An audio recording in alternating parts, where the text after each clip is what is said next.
Assalamu alaikum, chers élèves.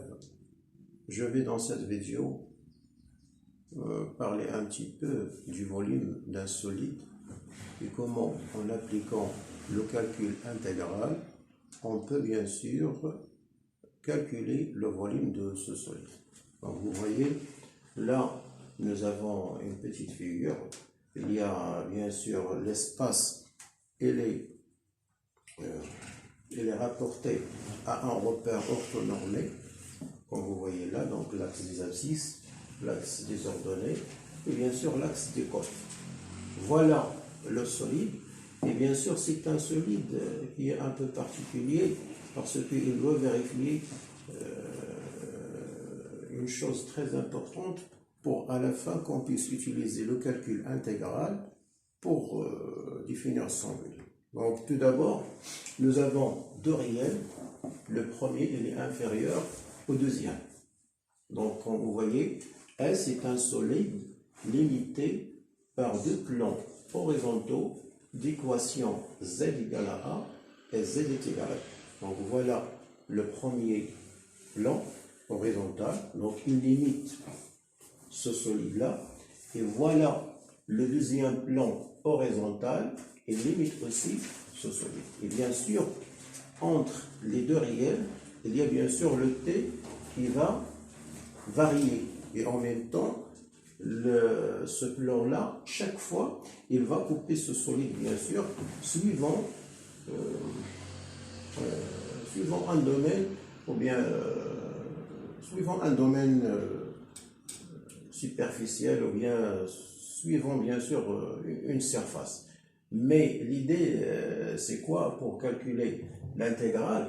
On dit que ST est l'aire de l'intersection de S avec le plan horizontal d'équation Z est égal à T. Donc voilà par exemple T. Donc ce plan-là horizontal, il va couper ce solide-là suivant une surface avec bien sûr l'aire, c'est exactement ST. Et en même temps, il y a une chose que cette intersection doit vérifier. Donc, il faut qu'il y aura une continuité, bien sûr, ou bien la continuité de cette fonction-là, parce que là, c'est une fonction, donc elle doit être continue sur cet intervalle, ou bien sur le segment AB. Donc, maintenant, vous voyez là, si je suppose que ce plan-là horizontal, il va couper ce solide suivant, bien sûr, le S, et bien sûr la surface est ST. Maintenant, si je prends une petite hauteur, bien sûr, par exemple dt, et je veux la multiplier par l'aire de cette surface-là. Donc, qu'est-ce que je vais obtenir? Je vais obtenir là, bien sûr, un petit volume. Donc voilà, je vais obtenir un petit volume. Nous avons déjà dit que le volume intégral, c'est quoi? C'est une somme. Maintenant, si on fait la somme de ces aires-là de A jusqu'à B, voilà, de A jusqu'à B, qu'est-ce qu'on va obtenir? On va obtenir exactement le volume de cette solide-là. Et le volume, là, c'est l'intégrale. Voilà, ça c'est une démonstration un petit peu simplifiée.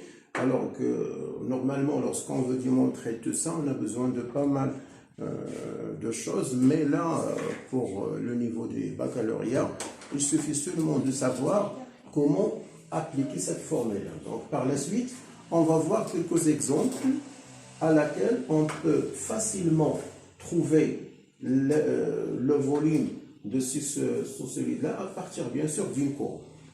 Allez, donc, j'ai terminé cette séance vidéo et à la prochaine, Inch'Allah. Salam alaikum.